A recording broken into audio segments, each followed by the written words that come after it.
tey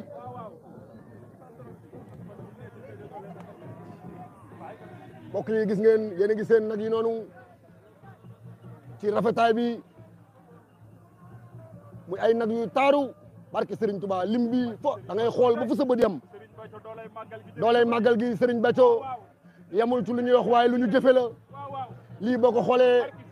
xam ne Serigne Béthio doolay màggal gi tey gis ngeen xeetu nag yi ngeen seen muy enclos yoo xam ne fii mu ne dañoo nekk ci benn partie rek la ñu nekk ci benn enclos waaye lii ngeen gis lépp gis ngeen enclos bi nga xam ne ci la gileem yi nekk tamit mu ngi nii xar yi lépp rek soxna su tedd si soxna Aïda Saliou waajal na ko ngir màggalu Serigne Touba gi loolee la ñëw di ko assister fii nga xam ne moom mooy enclos boppam yi fii ci Madinatu Salaam